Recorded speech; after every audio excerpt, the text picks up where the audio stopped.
에게 인사하셨으면 좋겠습니다. 참 잘 오셨습니다. 사랑합니다. 축복합니다. 네, 감사합니다. 이 오늘 말씀은요, 이야기를 시작으로 한번 이 말씀을 열어봤으면 좋겠습니다. 이솝 무화에 있는 이야기예요. 어느 깊은 산 중에 지혜로운 부엉이가 살고 있었습니다. 이 부엉이는 이 높은 나무 위에 올라가서 세상을 바라보면서 많은 지식들을 가지고 있었어요. 그래서 많은 동물들에게 지식을 가지고 조언을 해주는 그런 부엉이였습니다. 근데 반대로 한 마리 비둘기가 있었거든요. 이 비둘기는 높이 날지는 못했어요. 그러니까 작은 마을에서 동물들과 함께 살면서 이 마을에 상처받은 동물들을 돌보고 때로는 먹이를 물어다 주면서 함께 나누고 돌보기를 시작했습니다. 지식은 없었지만 이 비둘기에는 사랑이 가득했어요. 그 순간 그러던 어느 날입니다. 갑작스럽게 산불이 일어납니다. 이 마을에 산불이 일어났어요. 동물들이 공포에 떨기 시작하면서 막 이리저리 우왕좌왕할 때 부엉이가 하늘 높이 올라가서 바람의 방향을 느끼는 거예요. 그러면서 이쪽이구나 생각하면서 사람들에게 소리를 질렀습니다. 여러분, 이쪽이에요. 이쪽이 바람의 반대 방향입니다. 이리 뛰어가세요. 내 계산은 한 번도 틀린 적이 없어요. 나를 믿고 이쪽으로 도망가세요. 하고 소리를 지르는데 부엉이가 저 나무 꼭대기에서 소리를 지르니까 이 당하는 동물들이 듣지를 못하는 거예요. 그러면서 어딜 가나 막 헤매고 있을 때 그 순간 비둘기가 날아옵니다. 그리고 어린 새끼들부터 돌보기 시작하면서 비둘기는 빠르지는 못했어요. 그렇지만 동물들과 함께 피해야 할 길들을 찾아서 한 마리를 이끌어 탈출하는 장면들을 보게 됩니다. 이 산불이 멈췄어요. 잠잠해지고 난 다음에 부엉이가 마음이 억울한 거예요. 아무리 생각을 해봐도 내가 계산한 길이 맞는데 왜 저 비둘기의 말을 들을까? 내가 말한 대로 이쪽으로 피했으면 더 훨씬 쉽게 길을 피해갈 수 있었는데 왜 사람들이 내 지식을 따르지 않을까? 하면서 억울해하는 거예요. 그러니까 거기에 나이 많은 늙은 거북이가 이야기를 합니다. 부엉이야, 내 말이 옳았는지는 중요하지 않아. 우리를 움직인 건 정확한 지식이 아니라 사랑으로 다가온 비둘기의 마음이었단다 라고 이야기를 합니다. 지식보다도 사랑을 세우는 건 무엇입니까? 사랑이에요. 사랑이 사람의 마음을 움직이고 사랑이 사람을 세워주고 사랑이 사람을 성장하게 한다라는 사실입니다. 저는 오늘 말씀 안에서 교회를 교회되게 세우는 방법 무엇일까? 바로 이 부분을 고민하면서 오늘 이 본문의 말씀을 묵상하게 되었습니다. 저는 오늘 이 말씀을 통해서 우리가 교회를 교회답게 세우는 데 있어서 무엇이 우리에게 교회를 세우는 무기가 될 수 있는지를 배울 수 있는 은혜와 또 축복을 함께 할 수 있기를 주의 이름으로 축원드립니다. 자, 첫 번째 말씀의 제목은요, 싸우지 말자입니다. 한번 따라해 보세요. 싸우지 말자. 싸우지 말자. 싸우지 말자고요. 이 고린도전서 말씀은요, 바울이요 에베소 교회에 있을 때 쓴 서신서입니다. 이 에베소에 있을 때 이 에베소에서 고린도에서 그 글로의 편에 소식이 전달이 된 거예요. 글로에는 여자입니다. 여자인데 왜 우리 자주장사 루디아 있잖아요. 성경에 보면 이 루디아처럼 이 글로에는 여자이면서 또 부유한 무역상이기도 했습니다. 그러니까 이 글로의 집에 있는 이 무역상들, 우리 옛날 말로 하면 보부상들 있잖아요. 그 사람들이 에베소 교회에 와서 고린도 교회에 대한 소식을 전해주는 거예요. 그런데 안타깝게도 전해지는 소식을 들어보니까 싸움, 다툼이라는 겁니다. 이 사람들이 서로 싸우고 다투는데 각자가 말하기를 나는 아볼로에게, 나는 게바에게, 나는 바울에게, 나는 그리스도에게 세례를 받았다 하면서 분파가 나뉘어져 있다는 거예요. 그래서 서로 싸우고 갈등하고 있다는 겁니다. 이런 고린도 교회를 향해서 바울이 세 가지 질문을 던지거든요. 이 세 가지 질문은 뭐냐면 첫 번째는 그리스도께서 나뉘어져 있느냐라는 것입니다. 교회는 누구의 몸이에요? 그리스도의 몸이에요. 근데 교회가 나누어져서 분쟁을 한다? 이거는 예수님을 쪼개서 분쟁을 하는 거거든요. 그러니까 물어보는 겁니다. 예수님이 너희 안에 나누어져 있느냐? 또한 두 번째 질문은 십자가에 누가 죽었냐? 라고 묻는 겁니다. 나는 아볼로에게, 나는 바울에게, 나는 게바에게 라고 주장하는 사람들. 아니 십자가에 죽은 예수님 뿐인데 아니 누구한테 받았으면 무슨 소용이 있냐? 우리를 위해서 십자가에 죽으신 분은 예수님 뿐이시다 라는 이야기를 하는 겁니다. 더불어서 세 번째 질문은 그럼 세례는 누구의 이름으로 받았느냐? 바울의 이름으로 세례를 줘요? 전목사가 전목사의 이름으로 세례를 줍니까? 누구의 이름으로 세례를 받았어요? 여러분들은 누구의 이름으로 받습니까? 바로 성부와 성자와 성령의 이름으로 우리는 세례를 받습니다. 누구의 이름으로 받았느냐라고 묻는 이유가 바로 그거예요. 그러면서 바울이 이 고린도 교회에 내가 너희에게 보냄을 받은 이유를 설명을 합니다. 뭐라고 말하냐면 고린도전서 1장 17절 말씀 앞에 화면 보고 함께 읽어보도록 하겠습니다. 시작. 그리스도께서 나를 보내심은 세례를 베풀려 하려 하심이 아니요 오직 복음을 전하게 하려 하심이오되. 아멘. 세례는요 중요합니다. 세례는 중요해요. 왜 그렇습니까? 은혜를 체험하는 도구이기 때문에 세례는 중요한 겁니다. 근데 고린도 교회에 보면 이 은혜의 도구가 변질이 되었어요. 뭐로요? 분쟁의 도구로. 분쟁의 도구로 변질이 되었습니다. 은혜가 자기 자랑이 되어버리니까 이 은혜가 분쟁의 도구로 바뀌어지게 된 거예요. 그러니까 심지어 바울이 뭐라고 말합니까? 내가 고린도 교회에 보냄을 받은 이유는 뭐가 아니라 그래요? 세례를 베풀려 함이 아니라고 말하는 겁니다. 교회를 지칭하는 대표적인 단어가 있어요. 히브리어로는 카르입니다. 그리고 헬라어로는 에클레시아. 이 카르라는 단어가 무슨 뜻이냐면 저기 모임, 회중이라고 되어 있죠? 이 모임, 회중이라는 뜻이에요. 우리 이 모임이 이 회중을 뜻하는 겁니다. 우리의 모임인데 이 모임이 뭐냐라고 했을 때 칼이 교회라는 단어와 연결해서 쓰일 때는 이 교회 모이게 하신 주체가 누구냐, 이 모임을 만든 이가 누구냐 라는 데 초점이 있는 것입니다. 다시 말하면 교회, 우리가 이 한 믿음의 공동체에 모이게 하신 이는 하나님이시라는 거예요. 모임의 주체가 하나님이시라는 겁니다. 여러분들이 여기를 찾아온 것이 아니라 내가 어떤 교회가 좋을까 찾아다니다가 여기에 온 것이 아니라 하나님께서 여러분들을 이 교회로 이끌어 주셨다는 것입니다. 이 믿음의 공동체 일원이 되게 하셨다는 거예요. 에클레시아. 이 에클레시아는요, 바뀝니다. 레시아, 모이게 했다는, 골라내다라는 거죠. 밖으로 골라내다. 그러니까 돌과 콩이 있다면 여기에서 돌을 골라내야 될 거 아니에요. 콩을 골라내야 될 거 아닙니까? 이 골라내다라는 단어가 에클레시아예요. 이처럼 교회에 있는 우리는 하나님의 선택을 받은 사람들이라는 것입니다. 여러분, 그런데 뭔가 좀 이상한 거 느껴지지 않아요? 여러분들은 돌과 콩이 섞여 있습니다. 돌과 콩이 섞여 있으면 뭘 골라내요? 돌을 골라낼 거예요? 콩을 골라낼 거예요? 네, 돌을 골라내는 사람도 있고 콩을 골라내는 사람도 있어요. 뭘 골라내든 골라낼 거예요. 그런데 하나 분명한 게 있어요. 그러면 골라내서 뭐는 버리고 뭐는 취할 겁니까? 네, 돌은 버리고 콩은 취할 거예요. 근데 하나님께서 우리에게 이 밖으로 골라내다라고 했을 때 무엇을 선택했느냐라고 하면 돌을 선택을 했다는 거예요. 우리는 콩을 선택을 했는데 왜 하나님은 돌을 선택을 하는 겁니까? 그 이유를 바울이 설명을 해요.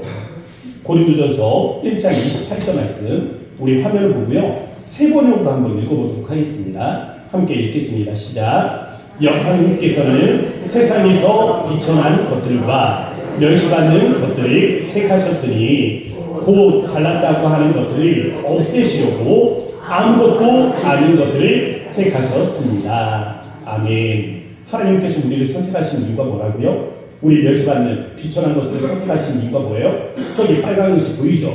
잘났다고 하는 것들을 없애시려고. 십자가 앞에서 우리가 자랑할 수 있는 것이 있습니까? 없습니까? 없다라는 거예요. 왜? 우리가 자랑할 것이 없기 때문에. 자랑할 것이 없기 때문에, 우리는 원래 멸시받는 존재이기 때문에, 우리는 원래 아무것도 아닌 존재들이기 때문에 자랑할 것이 없다라는 것입니다. 그런데 고린도 교회의 문제는 뭐예요? 자랑할 것이 없다라고 하는 게 문제예요. 자랑할 것이 없다라고 하면서 자랑하는 그것이 문제인 겁니다. 난 자랑할 것이 없다. 십자가 앞에서 자랑할 것이 없다. 말을 이렇게 하면서 자기를 내세우는 이유가 뭐예요? 자기가 잘났다라고 하는 거예요. 나는 바울에게 세례를 받았기 때문에 내가 우선 아니냐. 나는 게바에게 세례를 받았기에 내가 우선 아니냐. 나는 아볼로에게 받았는데 내가 우선 아니야? 이 얘기. 수도원에서 수도사들이 수백 년을 넘게 수도를 했습니다. 수도사들이 수도를 하면 죄의 유혹이 있을까요? 없을까요? 있을까요? 없을까요? 목사에게는 죄의 유혹이 있을까요? 없을까요?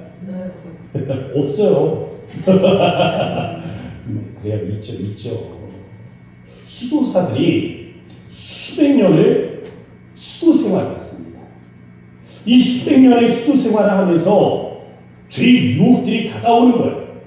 그런데 그 죄의 우두머리들이 있는 거예요.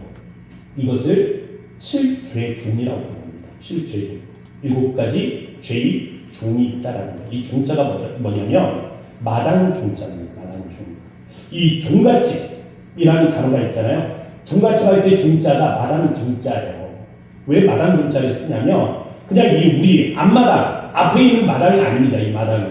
이 마당이 하는 이 의미는 우리 산에 올라가면 산 꼭대기에 평지가 있죠. 끝자락에 올라가면 이 평평한 자리가 있잖아요. 어느 산이든지 이렇게 뾰족하게 세모로 서 있는 산이 있어요? 세모산이 있어요? 없잖아. 어쨌든 꼭대기에 올라가서 깃발이라도 꽂을 수 있는, 나 한 사람이라도 설 수 있는 평평한 곳이 있단 말이에요. 바로 그 자리가 마당 종자입니다. 그래서 7죄종이란 우두머리 죄에 대해서 이야기를 하는 거예요. 7가지를 이야기합니다. 교만, 탐욕, 시기, 분노, 음욕, 식탐, 나태. 근데 그 첫 번째가 뭐예요? 교만입니다. 이 7죄종, 7가지 우두머리 죄악 중에 그 중에 으뜸이 뭐예요? 교만이라는 거예요. 교만은 모든 죄악 중에 으뜸이라는 겁니다. 근데 이 교만이 어디에서 나와요? 지식, 안다라고 생각하는 데서 나온다라는 것입니다. 결국 안다라고 생각을 하니까 교만해지는 겁니다. 교만한 사람들이 만나서 교회를 이루어요. 그러니까 거기에서 뭐가 있으니까? 다툼, 싸움, 분열이 있는 거예요. 우리 고양동사교회는 그러지 말자. 할렐루야. 싸우지 맙시다. 네, 싸우지 말자고요. 교회가 싸우지만 않아도 이 은혜롭고 싸우지만 않아도 성장합니다. 두 번째 말씀의 제목, 무엇이 중요한지? 사랑과 지식. 무엇이 중요한지? 한번 따라해보세요. 무엇이 중요한지? 무엇이 중요한지? 여기 사투리가 잘 이게 안 되더라고요. 어디 좀 배워야 되는데 무엇이 중요한지? 이게 좀 잘 안 됐어요. 네. 잘하시는 분은 좀 가르쳐 주세요. 이 고린도 교회는요, 항구 교회, 이 항구 도시입니다. 이 항구 도시는요, 이 고대에 무역이 있어서 으뜸은 배였어요. 배. 요즘도 무역할 때 이 배로 많이 하잖아요. 근데 고대로부터 이 배는 이 무역에 있어서 굉장히 중요한 수단이었습니다. 그래서 항구마다 도시들이 발달을 했어요. 근데 이 항구의 이 도시가 발달할 때 무역으로 인해서 발달을 했다면 거기에 모여있는 한 사람들 한번 생각을 해보세요. 여러 다민족들이 모여있겠죠. 여기저기로 수출을 해야 되니까. 그래서 이 많은 사람들이 모여있다 보니까 이 많은 사람들이 가지고 있는 종교들도 다양했습니다. 그래서 시장에 나가서 보면 이 각자의 신들에게 드려진 이 제사의 제물들이 팔리고 있는 거예요. 이때 문제가 발생을 합니다. 기독교인들은 우상에게 바쳐진 음식을 먹어도 되는가? 라는 의구심이 일어나기 시작한 거죠. 근데 이에 대해서 바울이 오늘 본문의 말씀에서는 두 가지 방향으로 문제를 풀어갑니다. 우상의 제물에 대하여 우리가 다 지식이 있는 줄을 아나. 지식이 있다는 거예요. 근데 이 지식은 두 가지 방향의 그 지식이라는 이 두 가지 방향으로 풀 수 있다는 겁니다. 바울이 말하는 우리의 지식이 무언가? 먼저는 우상에게 바쳐진 제물은 아무것도 아니라는 겁니다. 이 혹자는 우상에게 제사를 지내면 이 제사를 지낸 음식은 맛이 없대. 귀신이 와서 먹고 가지고 맛이 없대. 네. 이 웃긴 거예요. 왜 웃기냐? 우상은 아무것도 아니기 때문에. 바울은 뭐라고 말하냐면 우상 그거 누가 만들었느냐고 묻습니다. 누가 만들었어요? 사람이 만들었어요. 호수아비야, 호수아비. 사람이 만든 거니까 호수아비하고 똑같다고요. 이 호수아비야, 헛개비, 아무것도 아닌 거. 바로 그거예요. 그래서 우상이 바쳐진다고 음식이 달라지느냐? 아니라는 거죠. 바울은 이 우상의 제물을 어떤 식으로 풀어야 할지 그래서 우리에게 두 가지를 제시하는데 사랑과 지식입니다. 음식에 대한 우리의 지식이 무엇입니까? 거리낌이 없이 먹는다면 문제가 될 것이 없다라는 거예요. 돼지고기를 먹으면 지옥 가고 소고기를 먹으면 천국 갑니까? 그래요? 돼지고기는 성경에서 부정한 음식이에요. 소고기는 성경에서 정결한 음식입니다. 그럼 소고기 먹으면 천국 가고 돼지고기 먹으면 지옥 가요? 아니잖아요. 음식을 먹는 것은 자유하다는 겁니다. 그럼 이같이 자유함을 가지고 음식을 먹을 때 시험에 드는 사람이 있대요. 그럼 이 시험에 드는 사람은 누구일까? 그 사람은 믿음이 약한 사람이에요. 한번 보세요. 오늘 본문 8장 10절 말씀 우리 다 같이 읽어보도록 하겠습니다. 시작. 지식이 있는 내가 우상의 집에 앉아 먹는 것을 누구든지 보면 그 믿음이 약한 자들의 양심이 감명을 얻어 우상의 제물을 먹게 되지 않겠느냐. 아멘. 성경에 대한 지식을 가진 사람이 있습니다. 근데 우상의 고기를 먹는 거예요. 자기 양심으로도 괜찮은 거지. 이거 헛개비인데 뭐가 문제가 되겠어? 생각을 하는 겁니다.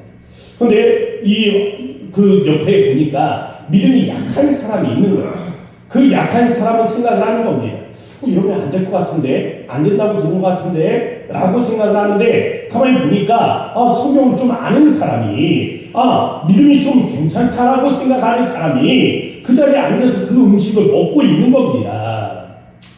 그걸 보면서, 믿음이 좋은 분도 저러는데, 나도 그러면 괜찮겠네?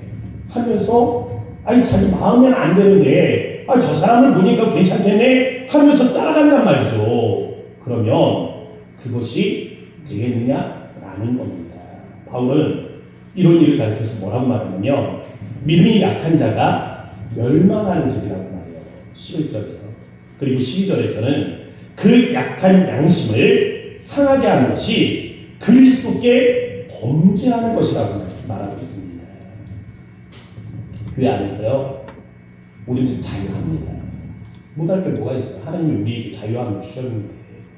그런데도 우리는 조심해요. 행동을 조심해야 합니다. 특히 중직자, 특히 신앙의 연륜을 가진 사람들이라면 더 조심하셔야 됩니다. 초신자는 몰라서 못하는 거지만 신앙의 연륜을 가진 사람들이 마음대로 행동하게 되면 그건 더 큰 잘못이 될 수 있다는 겁니다. 그러므로 교회 안에서는 행동을 조심해야 돼요. 때로는 속으로 욕할 때 있잖아요. 이 속으로 욕할 때, 속으로 욕하는 거는요, 하나님도 웬만하면 이해해 주세요. 야, 마음 상해서 그렇지. 너도 사람인데 마음이 아프니까 그리고 또 욕을 하는구나. 우리 하나님 이해를 해 주신다. 근데 속으로 욕하는 걸 밖으로 꺼내는 순간 문제는 굉장히 복잡해집니다. 나의 잘못된 행동을 보고 믿음이 약한 자가 정말 예수 저렇게 잘 믿는 사람도 결국엔 저런에 생각을 하게 됩니다. 이건 안 되는 거예요. 아니 믿음이 좋은 분도 저러는데 나도 그러면 그렇게 되네 하고 잘못된 걸 배우면 그럼 멸망의 길을 가르치는 행동이 되는 겁니다. 만약에 그 잘못된 행동을 두고 마음의 상처가 돼, 실족해, 넘어져, 이건 뭐예요? 그리스도께 내가 범죄하게 되는 거예요. 우리 한간에 술 마시면 지옥 간다. 술 마시면 지옥 간다. 들어보셨죠? 이거는 거짓말이에요. 술 마시는데 왜 지옥을 갑니까? 노아 술 마셨잖아요. 아브라함 술을 대접했잖아요. 예수님의 제자들 술을 마셨잖아요. 예수님 하나님의 나라에서는 다시금 포도주를 마실 것이라고 말씀을 하셨잖아요. 그럼 우리 천국에 가면 뭐 마셔요? 포도주 마실 거예요. 할렐루야. 아멘 하시는 분들은 맛을 아시는 분. 뭔 맛인지 아니까 좋아서 아멘 하시는데 그러면 어떤 초신자가 직장을 갔다라고 쳐보세요. 부장님이 계십니다. 마음이 참 좋아, 친절하셔. 그런데 회식 때 이 부장님이 술을 하나 따라주시면서 마시라고 하네? 부장님, 저는 교회를 다니면서 못 마셔요. 야, 나도 장로야. 우리 교회 장로님 중에는 그런 분 안 계세요. 제가 알고 있습니다. 그런데 여러분, 저는 그 장로님 이해가 돼요. 왜 이해가 되냐면 그분은 술에 대한 지식을 가지고 있는 거예요. 술이 나쁜 게 아니라는 걸 알고 있는 겁니다. 이거를 나쁘게 사용하는, 악용하는 사람들이 문제라는 걸 알고 있는 거예요. 그래서 마음의 거리낌이 없이 행한다면 문제될 것도 없다는 걸 알고 있는 겁니다. 그런데 자기만 생각하는 거죠. 나만 생각하는 거죠. 나의 행동을 보면서 누군가는 무엇을 어떻게 생각할지 개의치 않는 겁니다. 다른 사람을 둘러보지 않는 거예요. 그런데 이걸 보는 믿음이 약한 사람이 어떻게 생각할까라고 생각을 해보세요. 그럼 바른 지식도 갖지 못했습니다. 술에 대한 바른 지식도 없어. 어떻게 이것을 접해야 되는지 지식도 없어. 그런데 저 장로님 믿음이 좋은 분이 저러니까 나도 마셔도 되겠구나 하면서 한 잔 두 잔 마시면서 막 마시다 보면 결국에는 악용이죠. 믿음도 없는데 초신자인데 어떻게 그것을 선하게 사용할 수가 있겠습니까? 아니 좀 잘 믿어보려고 하는데 교회 다니시는 분도 저러는데 하면서 상처를 받고 넘어지게 되면 이중적인 모습이라고 넘어지게 되면 그건 그리스도께 우리가 범죄하는 게 된단 말이에요. 그래서 바울은 지식은 교만하게 한다라고 말하는 겁니다. 알고 있는 게 자기만 생각하게 되면 교만하기만 되는 거라고요. 자기만 자유하면 끝? 이게 교만입니다. 내가 다른 사람에게 어떤 영향을 미치는지 바라보지 못하는 거예요. 그래서 세 번째 말씀의 제목은 사랑은 덕은 교회를 세운다 라는 것입니다. 지식은 사람을 교만하게 한다 했죠? 그럼 사랑은 어떻습니까? 사랑은 덕을 세우는 거예요. 근데 여기 재밌는 표현이 있어서 한번 같이 나눠보려고 합니다. 세운다 라는 이 단어, 오이코도메라는 단어인데 세우다, 집을 짓다, 헬라어예요. 이 뜻을 가지고 있어요. 근데 이 단어가 어디에 쓰이냐면 고린도전서 3장에 있습니다.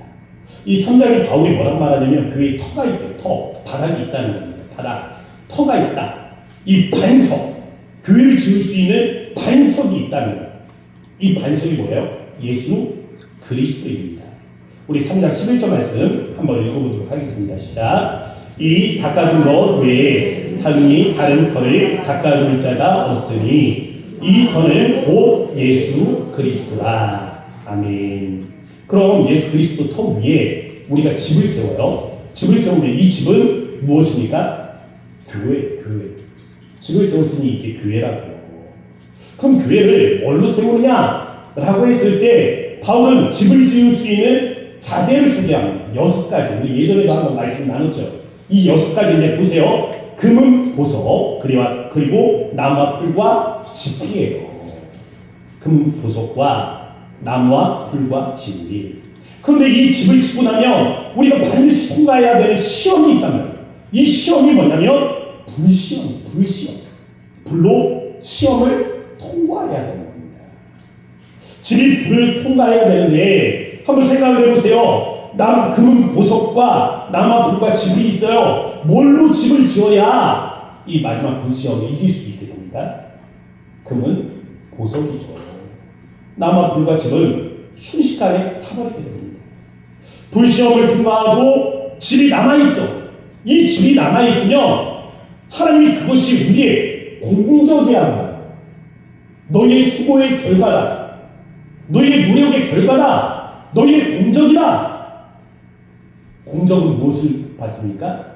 상을 받습니다. 공적인 인정을 받으면 그 다음에 상이 있다. 천국에서 여러분들이 하나님의 상을 받습니다. 하나님의 상을 받는데 어떻게 상을 받아요? 공적에 따라 상을 받아요. 이 공적에 따라 상을 받는데 이 공적은 집이 불타지 않아요.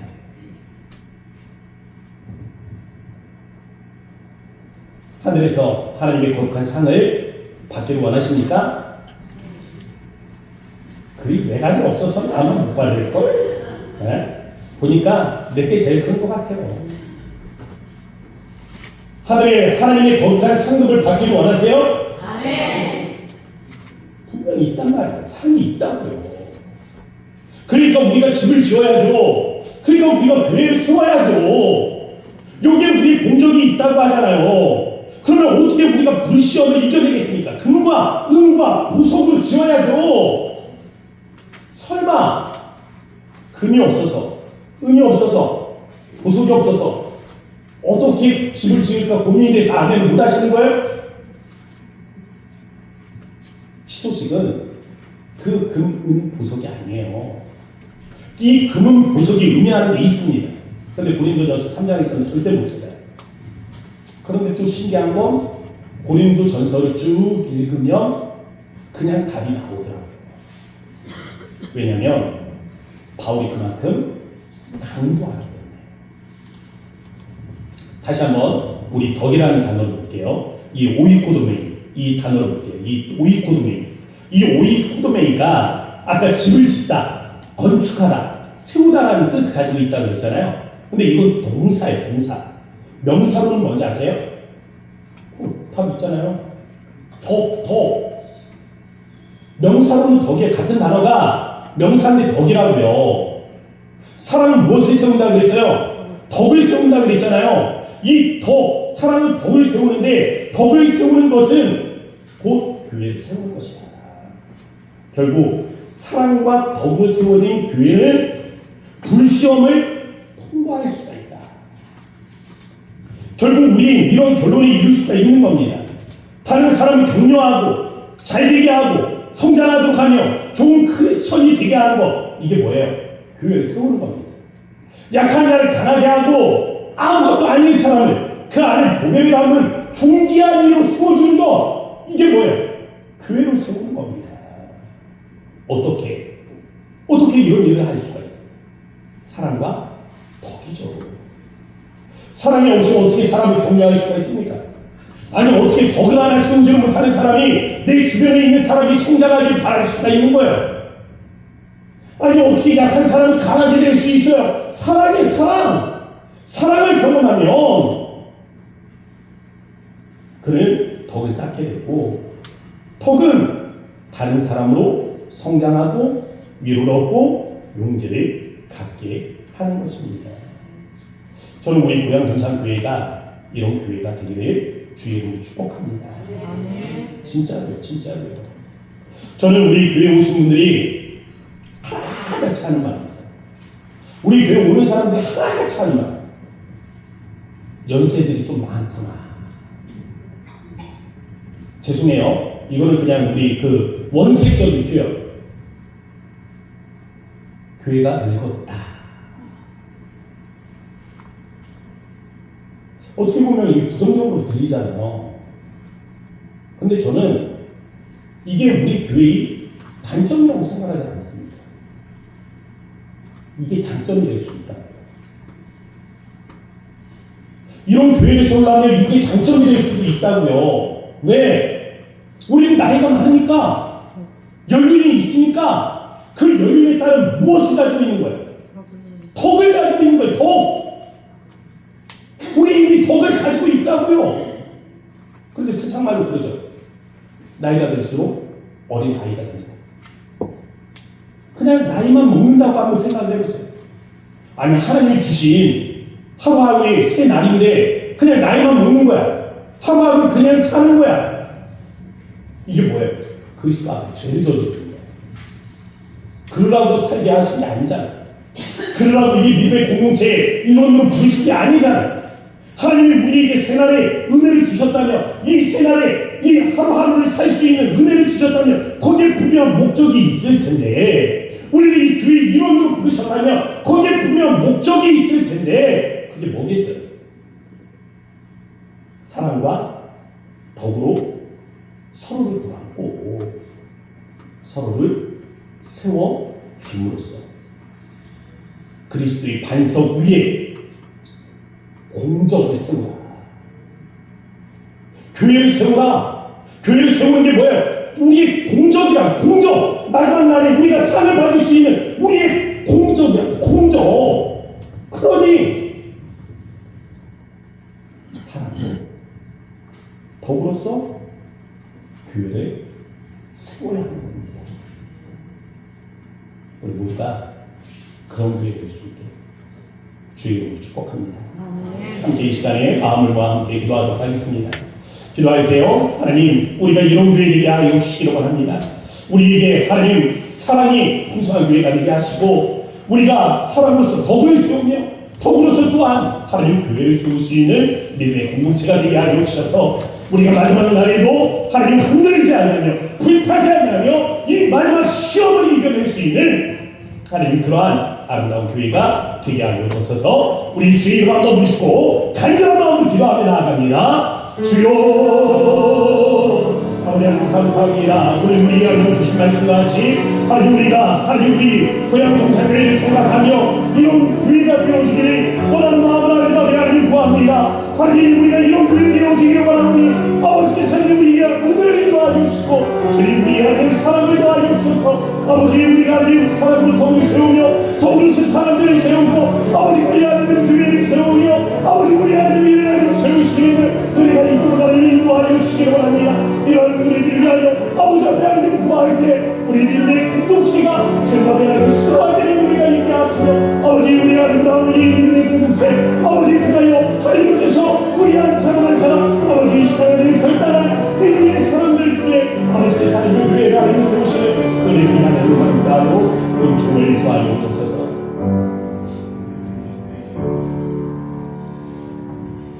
사랑의 하나님 고맙고 감사합니다.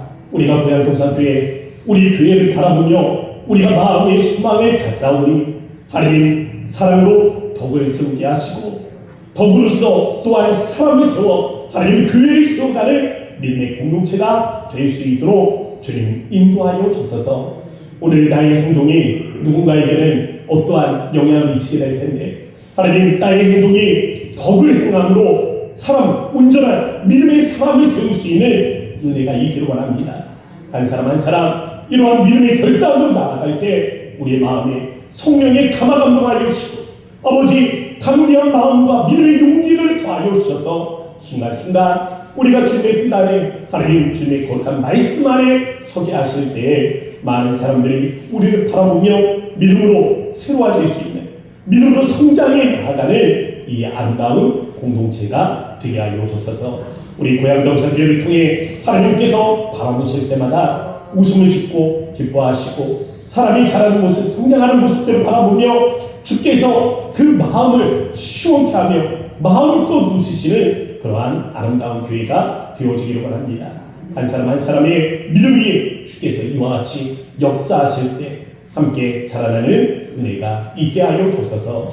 예수님의 이름으로 감사하며 기도합니다. 아멘. 자리에서 일어나셔서 635장 함께